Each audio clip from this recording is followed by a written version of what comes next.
I think that what they're hoping for is for Christians to turn against Muslims, for local populations to turn against the immigrants, and vice versa.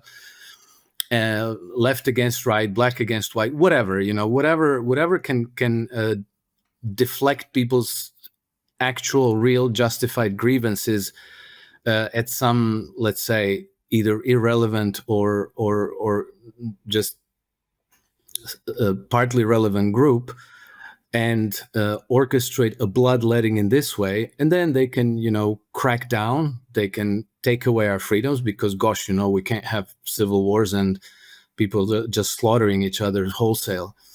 And that way, they get to solidify their hold on power, cancel democracy, cancel human rights, and introduce some kind of a North Korea style dictatorship. It's very clear that this is being done. It remains to be seen how successful it's going to be.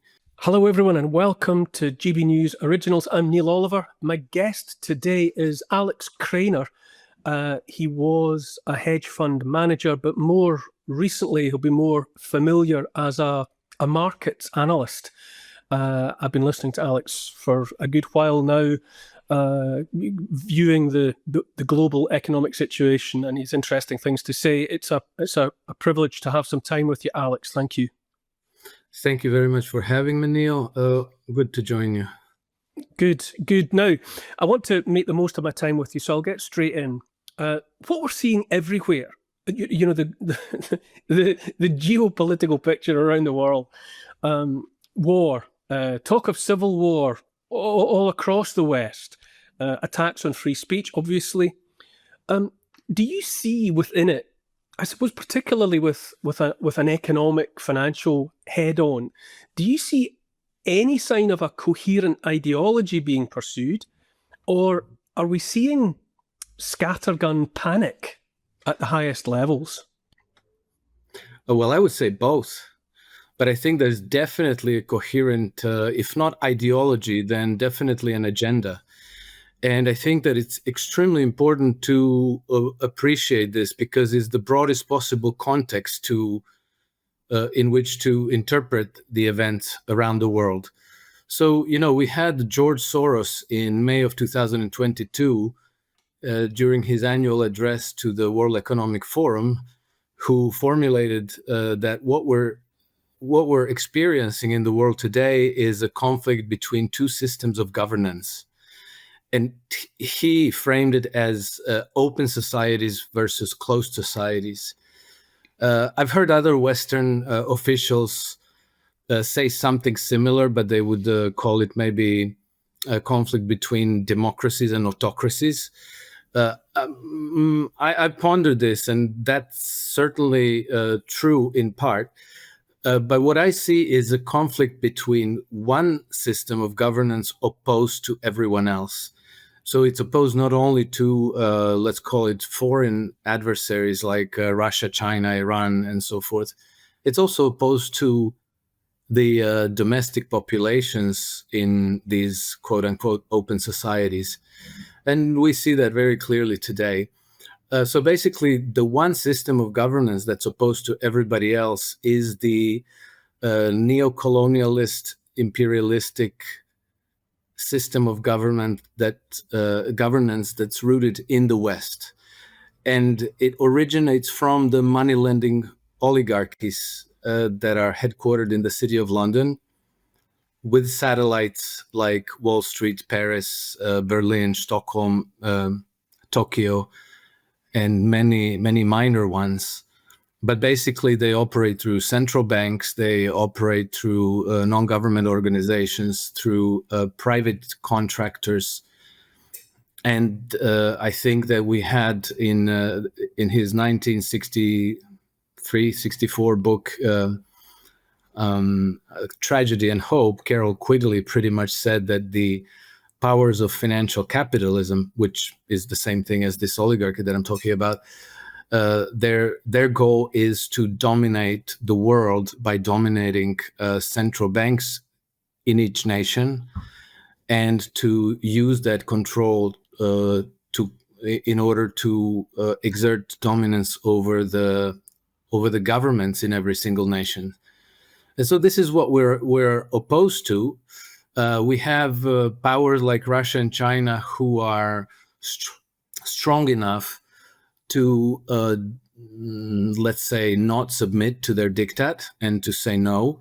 But we also have populations in countries like the UK, France, Germany, Hungary, Poland, United States, and elsewhere that in one way or another are also increasingly saying no. So we're now witnessing social tensions in all these places. In the United States, the potential transition happened through democratic elections, but democracy has been canceled largely in Europe. And so as a consequence, we are seeing gathering social uprisings. So this is what binds everything together. And once you begin to understand the vested interests that are behind all these events, once you understand what their agenda is, their means and methods, their strategy, and once you identify the people and organizations who serve them, then the world starts to make much, much better sense. And you realize that many of the conflicts that we see around the world, like Ukraine, like the Middle East, and other places, you realize that it's one and the same, they're battlegrounds of one and the same conflict. It's fascinating to me, Alex, that precisely at a moment when we look at the approval ratings of, leaders, Keir Starmer in Britain, Emmanuel Macron in France, Giorgia Meloni, Friedrich Merz, they've got negative approvals ratings.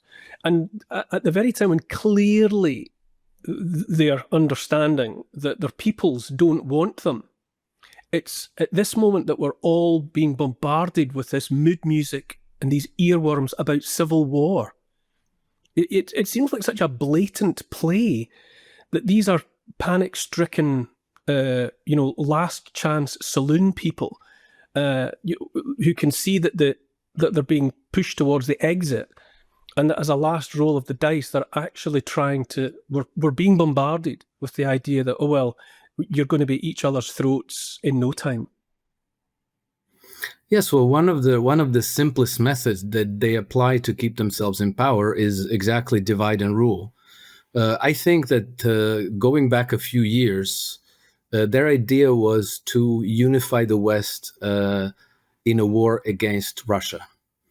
And that seems to have dissipated largely. People are not buying it anymore. We have today a brand new element in the social equation, which is the internet and the social media. Because in the past, we used to depend on the printed word and radio and television. And so it was very easy for them to control the narrative and to convince us that we have a frightening external enemy and that we all need to come together and go to war. And so that's how many wars in the past have been orchestrated. Going back to the Roman Empire, when Roman oligarchy felt under threat, they would cry enemies, barbarians at the gates, and they would take all the fighting age males to war, where they would get sacrificed in large numbers, and then they would start again from clean slate, or nearly so. Fighting age males are exactly the greatest threat to their system and to their control over the levers of power. So, the same stratagem was attempted now, where Russians were supposed to be these barbarians at the gate, and they're still trying very, very hard, but it isn't really working. And so the next, plan B, it seems to me, is to divide populations and turn them ones against the others, which probably is part of the reason why we have all this uncontrolled immigration, again, largely of fighting age males, and they are becoming the object at which they wish to direct everybody else's grievance. And so I think that what they're hoping for is for Christians to turn against Muslims, for local populations to turn against the immigrants, and vice versa. Left against right, black against white, whatever, whatever can deflect people's actual, real, justified grievances at some, let's say, either irrelevant or just partly relevant group, and orchestrate a bloodletting in this way, and then they can, crack down. They can take away our freedoms because, gosh, we can't have civil wars and people just slaughtering each other wholesale. And that way, they get to solidify their hold on power, cancel democracy, cancel human rights, and introduce some kind of a North Korea style dictatorship. It's very clear that this is being done. It remains to be seen how successful it's going to be. And if I can make a suggestion, is for people to try to be very, very careful about provocations and traps that they are laying for us, because they exactly stage provocations to get an emotional reaction from the people. And then the people lash out, and then the whole process takes a life of its own. And I think that one of the most helpful metaphors to try to understand this, to my mind, was that metaphor about black and red ants in a jar. They say you put 100 red ants and 100 black ants into a jar, nothing happens. But then if you violently shake up the jar, the ants start killing one another because they are suddenly alarmed. Something's gone badly wrong. The adrenaline starts rushing, and then they see the other, and the immediate conclusion is, oh, is their fault. I think we need to try to be mindful about who is holding the jar, and then maybe even reach out to the other ants and say, they are trying to do this to us. Let's not give them that gift. Let's turn against them. So we'll see. I think that, given that we have the internet, the social media, that we can exchange information and experiences and knowledge from point to point around the world in real time, I think that we maybe have the best chance of any generation before us to maybe change the course of history, avoid civil wars, avoid wars, period, and maybe usher in a future that we would all prefer our children to live in. Hello, I'm Bev Turner. Now, it can feel like the money in our bank accounts at the moment does not keep up with the cost of living, and maybe there's a solution. I'm here today with the CEO of TallyMoney, Cameron Parry. Cameron, what is TallyMoney? Well, Bev, with TallyMoney, you get a current account and a debit card, but instead of pounds, you use milligrams of gold as your everyday money. So why gold? Gold traditionally is a great store of value. It has, on average, gone up at over 11% per annum for the last 25 years against the pound. It's tripled in value in the last decade. And in the last 2 years alone, it's increased by 50% against the pound. Banks' savings products just can't compete with that level of growth. But this isn't just about gold. This is about a currency that you guys have created at TallyMoney. Explain it to me as though I'm an idiot. So, look, people need to be able to hold their earnings and build their savings in a money that retains its value and remains in their legal control and remains theirs to access, away from government control. Great. You had me at not exposed to government control. You should feel safe and happy with your money. You should have peace of mind. The more money you see in your bank balance, and that's the type of thing we're trying to deliver, and give people choice in the type of money they get to use every day. Brilliant. Thank you so much, Cameron. Thank you.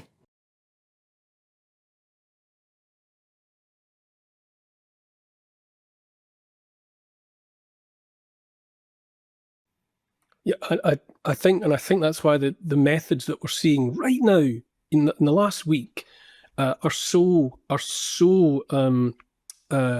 antagonizing.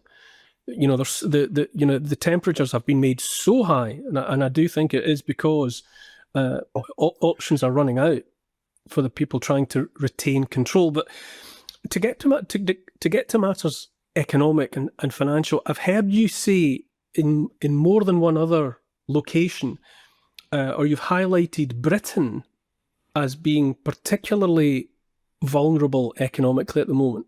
I think I've even heard you use a form of words around being the first domino to topple. And I wonder why you feel that way about Britain, and I suppose how deeply into events in Britain one has to dig to get to the roots of why that would be the case. Yeah, you see, what called my attention to this was the aftermath of the U.S. withdrawal from Afghanistan. Because we always used to think that Britain was the loyal junior partner in all of the Americans' imperialist misadventures around the world. And so when the United States withdrew from Afghanistan, and it was a very chaotic, bungled withdrawal, you had, American discourse about it was focused on how badly bungled it was, but nobody was really challenging the withdrawal itself. People were generally relieved that hellhole was behind us. But in the UK, the reaction was quite hysterical. And I heard many British officials and members of parliament speak in very vitriolic way against the Americans, Tony Blair, Ben Wallace, a whole bunch of them. And I thought, what is this all about? I thought they should be relieved that this boondoggle was finally behind them. And I thought, well, okay, maybe they have a deeper involvement in this, and maybe they are more heavily invested in these imperialist misadventures than we knew. And then I started to pay attention, kind of. And I came to the conclusion that Britain is, the British foreign office, let's say foreign policy establishment, is probably the ringleader. That the United States usually turns up when it's time to apply blunt force, but the strategy of the empire, I think, is crafted out of the City of London.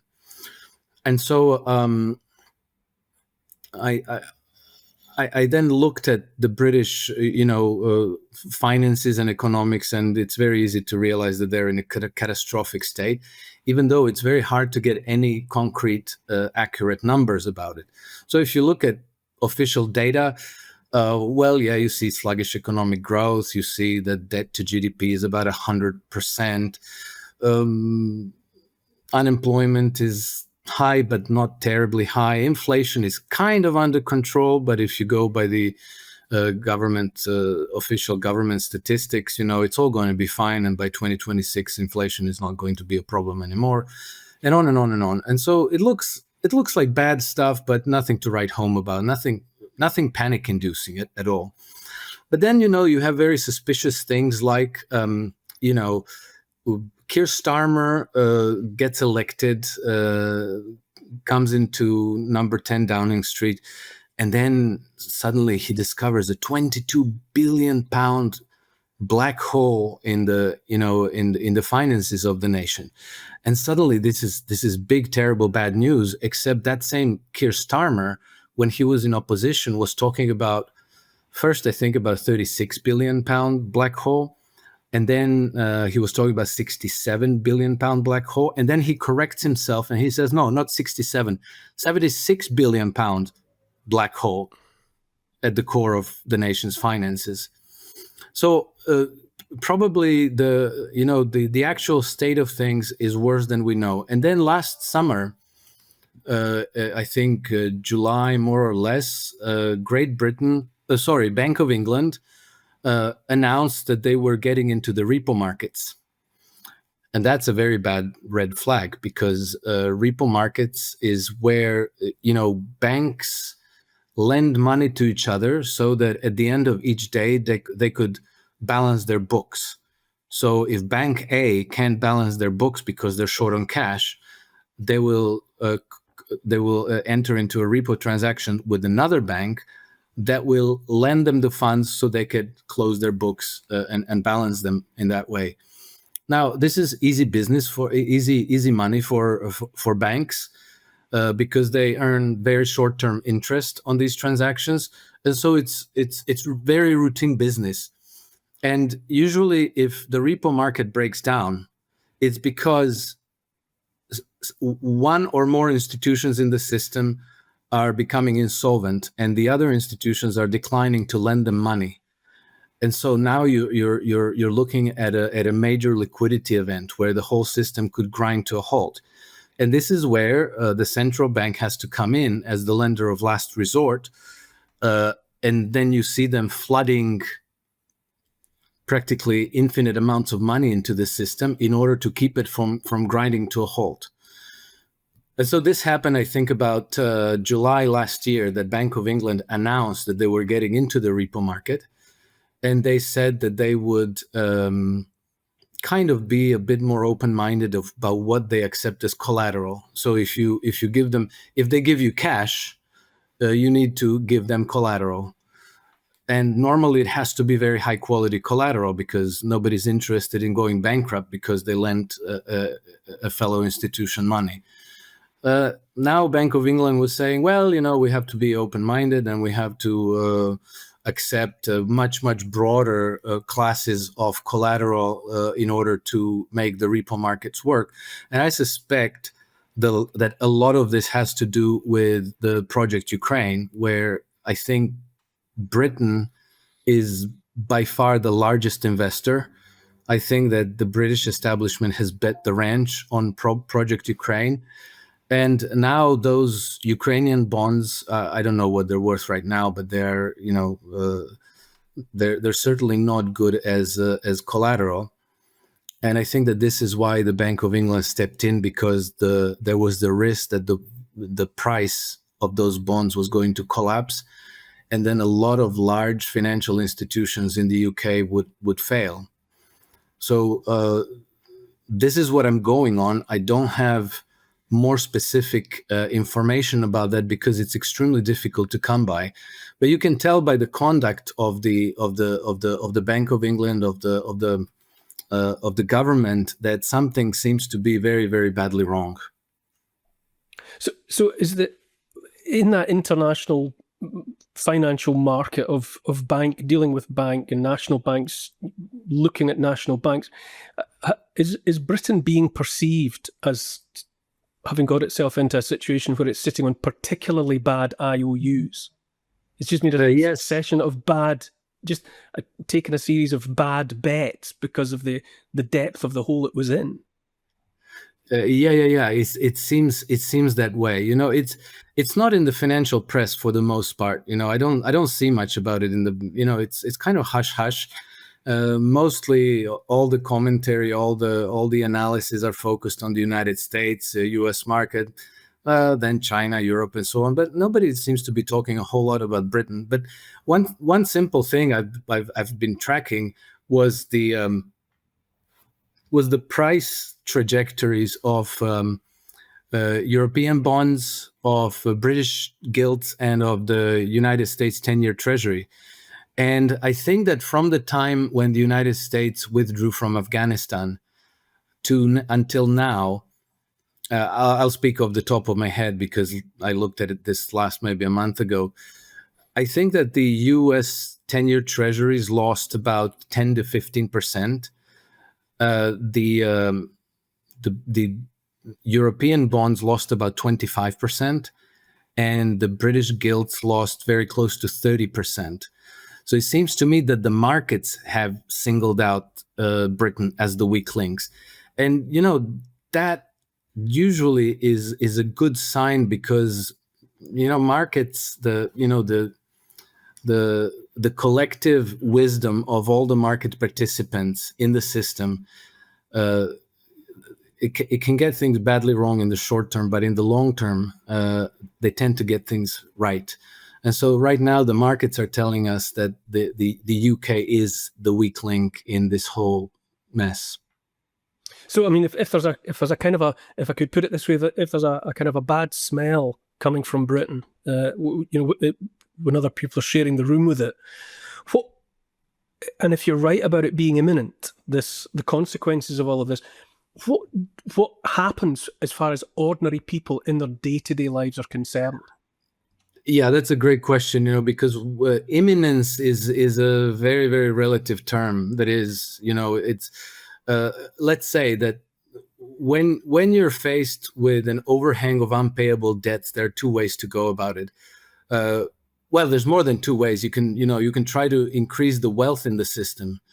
And how do you do that? Well, either you would have to have very significant improvements in productivity, which is not happening, or you have to bring wealth from outside, meaning you need to go and conquer new colonies, which British government has been doing for the last, I would say, at least 10 years. They've been kind of trying to revive the colonial relationships with many countries in Africa and in the Middle East, in particular. That also is a very, very uncertain, because Britain doesn't really have a military with which to go and conquer any of these colonies. So it's a slippery hold on this source of wealth.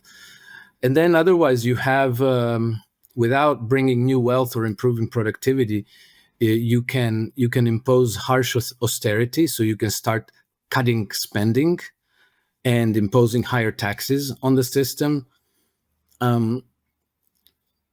This is politically very difficult to do, because it can lead in a very short time into an economic depression. So you'd have suddenly you would have mass layoffs, bankruptcies of companies, and the whole system rapidly grinds to a halt. And then the preferred plan that's been used, I would say, hundreds of times in the last 100 years everywhere around the world, is by inflating the debts away. So again, you have central bank and the whole financial system that's simply creates currency out of thin air to patch up and backstop all the bad debts. But then, so that averts the collapse. So you will probably not have a collapse of the 1920s Great Depression style. But what you will get is probably an acceleration in price inflation. And so what effectively happens is that the system robs everybody by diluting the purchasing power of the currency. And then, you can repay the debts with worthless currency. And that usually gives the powers that be maneuvering space, and it gives them time to, let's say, for the crisis to unwind gradually. This is what we've seen in places like Zimbabwe and Venezuela and Argentina. We've seen it in Israel in the mid 1980s and so forth.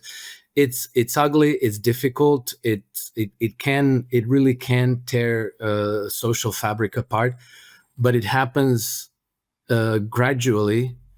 And so the people in power can kind of try to finagle the situation and keep control of the levers of power in the process. And this is what I expect will happen. Of course, they are trying to, get us into a big war, which then, that allows them to shove everything under the carpet. And so, if there's no jobs, if there's no food on the shelves in the supermarket, if there's no medicines in pharmacies, they can say, well, it's the Russians. We have to, share the sacrifice. And then if you can't get an appointment with your doctor and you're not receiving your pensions, hey, everything is Russia's fault. So they will try to get us into World War III. But absent that, we're going to have, Zimbabwe-style unraveling. Well, it's so bleak to hear Britain in the same sentence as Zimbabwe and Venezuela.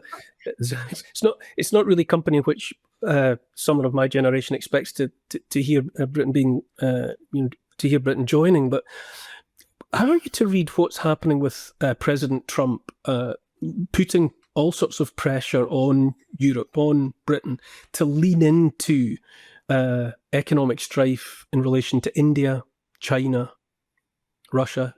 Britain and others have been, falling over themselves for protracted periods of time trying to secure deals with India and others. And now President Trump seems to be saying, you're going to have to pick a side and you better pick me.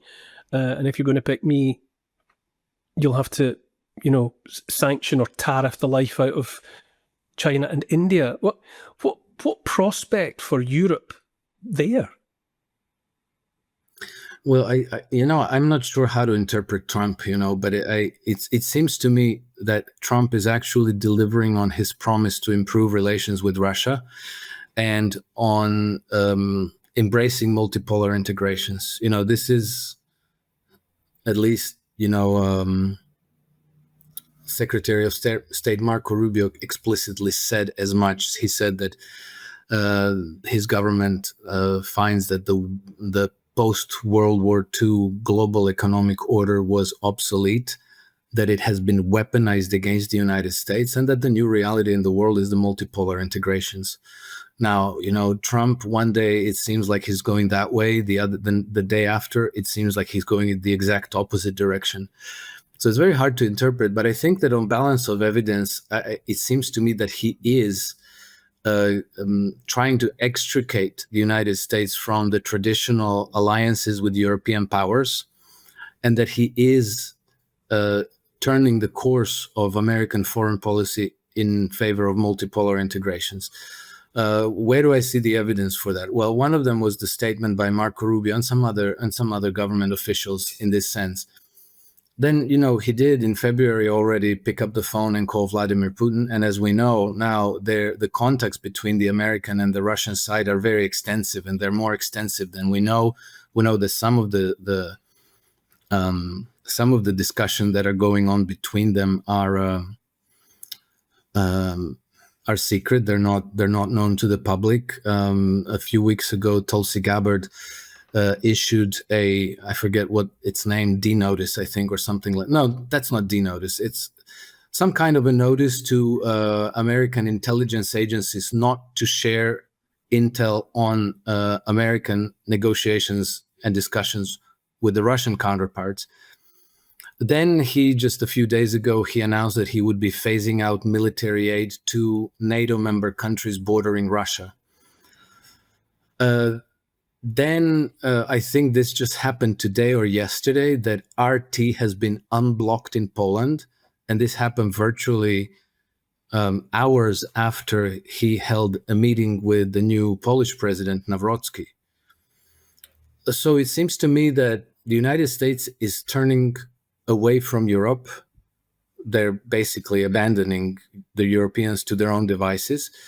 A very, very important, maybe underappreciated policy move was to decline to issue a security guarantee for Ukraine. That is absolutely huge, because the whole Ukraine project was hinging on that. It was, if the United States doesn't issue a security guarantee for Ukraine, then that battle is lost. It would probably have been lost with American security guarantee also. But so, many of these very important policy moves suggest that Trump is letting go of Europe, that he wants to extricate himself from these alliances, particularly from having a lead role in NATO.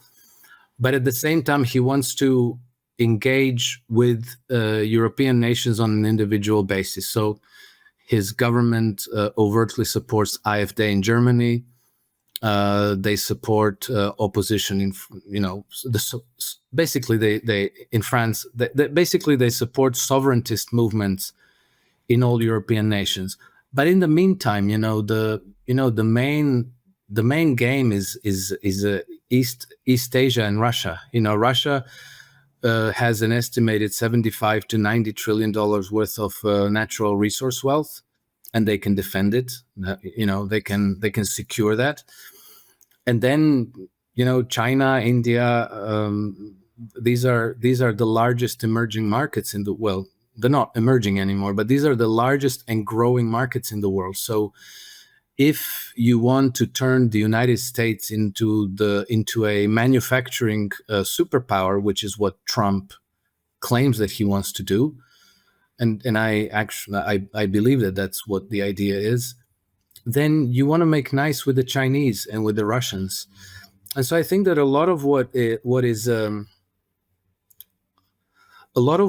said for the public consumption is actually deflection, misdirection, psyops. Trump throws a stun grenade to the left, and then he does something to the right. For example, sending a Navy fleet to Venezuela with about 4,000 troops on them, of which about half are crew. So that leaves only about 2,000 Marines to supposedly invade Venezuela. Well, they wouldn't get past the first beach. So obviously that's some kind of a detraction, to get everybody's attention on something while something else is being done. So I think that Europe is going to have to reinvent itself. And thankfully, Europe still has potential, but not under the current governing crews. Under Ursula von der Leyen and Macron and Friedrich Merz and Keir Starmer, that's not happening. So it's going to have to require a change in governments, and it seems that the current governing structures are not allowing that change to take place, which is then why we again go back to this prospect of possible civil wars. I hope that won't happen, but if peaceful revolution is not allowed to happen, then you only have a violent revolution that can change things.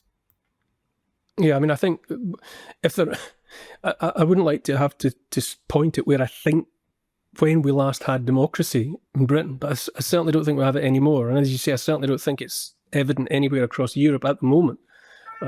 Everything possible has been done to subvert the very idea of democracy all across Europe. Correct. Do you see anyone, do you hear anyone anywhere making sense when it comes to, I mean, as you say, Europe has to reinvent herself. Do you hear anyone making sense and that you would, if you could, turn up the microphone on that individual or that ideology? Yes, but you really have to pay attention and seek them out because they're being systematically silenced everywhere. So I know there are French officials that are making sense. The whole Gaullist tradition in France is not dead. There are many government officials that subscribe to the Gaullist principles of independent development of France. Industrialization, independent energy production, investment in education, things like that, making the French society better. Then you have that same impulse in Italy because Italy in the 1950s and 1960s, well, maybe not 60s, but definitely 1950s, there was this a man named Enrico Mattei who pretty much single-handedly developed independent Italian energy production, oil production, natural gas, and then went into electricity delivery, discussed oil supply contracts with the Iranians independent of Washington and London. Well, they ended up killing him. And Aldo Moro, who was the prime minister who had the same inclinations. But let's say that these ideas are not dead, because I think that a lot of people realize that if we follow this monolithic model of this neo-colonialist imperialistic system of governance, that it's the road to perdition. The future of Europe would be pretty much like the past of the Western Roman Empire, where you push in the same direction until there's nothing left. So, the Roman Empire was this type of a government by money-lending oligarchs, and by the time Roman Empire completely collapsed, you had for a few centuries money disappeared from circulation. production of simple goods of everyday use, like roof tiles and nails and things like this, vanished. Markets vanished altogether. Stone floors vanished from the architectural footprint for a few centuries. So basically, life devolved to like Copper Age subsistence farming, and I think that a lot of people recognize this, and so they, even at their own risk, they want to change course. And I think that this is now happening in the United States, and that the United States is now, supporting these movements. And I think that they will find support in Russia and China. And I think that they will take root, but the transition will probably be bumpy. And we'll see how it goes, and it'll take a few years. And I think that we have to be prepared for difficult few years. But the potential is there, and then Europe, at the very least, has the value as the world's tourist destination and the world's museum, and that's nothing to laugh at. That's a real source of revenue that can be used, even if you lost industry, even if you lost competitiveness, but you can build off of something. It does feel as if in that context, Britain could find itself being the last one pushing in the wrong direction, with the uncontrolled immigration, with the running down of national identity, national pride. It sounds as though you might be predicting that Britain one day looks over its shoulder and realizes it's the only one still pushing in the wrong George Soros financed direction. Yeah, I think Britain is a peculiar case, because I think that Britain has been so shielded from a lot of bad things that have been happening in the world for so many centuries that I think that the mindset got very entrenched in certain thinking that maybe is even counterproductive. I don't know. I would like to understand the history of England, of the British Isles in general, from before the enclosures process. What was that? But since the enclosures, everything started to go kind of in a pathology until and then the Glorious Revolution kind of cemented that in 1688, and then in 1694 you got the Bank of England, and ever since then this model got so deeply entrenched that it's very, very difficult for people in Britain and for people outside Britain to see any alternative. So even when things are very clearly unsustainable, a lot of people look to the monarchy, which is completely owned by the money lending classes. So there's not going to be any help from the monarchy. So who do you turn to? What's the alternative model? I think it's not there yet. It's not crystallized yet. And I think that it's going to take a lot of bold thinking outside of the box to say, who were we before the enclosures? What was life like? What do we want to be in the future? How do we want our children to enjoy living on these isles? What do you think people, if anything, can do in the short term to protect themselves when this kind of storm that they can't control is raging around them? What might the individual do with self-preservation in mind? Well, I think far and away the most important thing to do is get to know your neighbors, talk to them, organize events. If markets grind down to a halt and the store shelves go empty, there may be people who will grow their own food. You need to know who can help you fix your car or your computer, who can fix your roof, and then you need to know who other people need to know what skills you have to offer, and then people can help each other through a crisis. It's not a bad idea to own a little bit of gold and silver in physical form, if possible. It's not a bad idea to be armed in some way to protect yourself. But then it's going to take an actual fight to resist the encroachment on the state and the attempt to impose a completely totalitarian regime. When I say fight, it doesn't have to be, the actual military fights, but, coming out on the street, letting people, letting the government know where you stand, letting them understand that you will not submit to the totalitarian system. Something which I found very encouraging, like the Blade Runners, when they wanted to pen everybody into 15-minute cities, people said no, and they made it very, very clear that they were not going to go that way.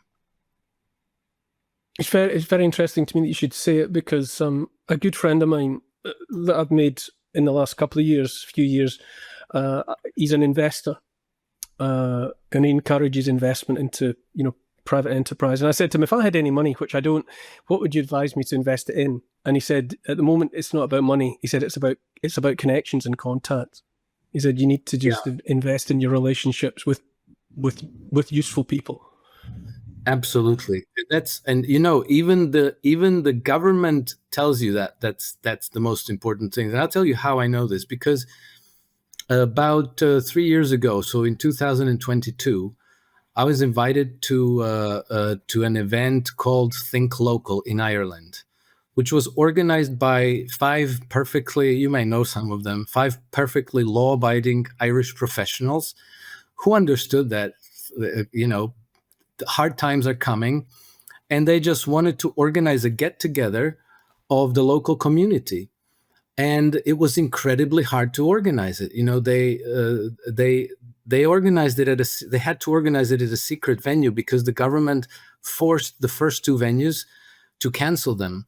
And so they had to organize it at a secret venue.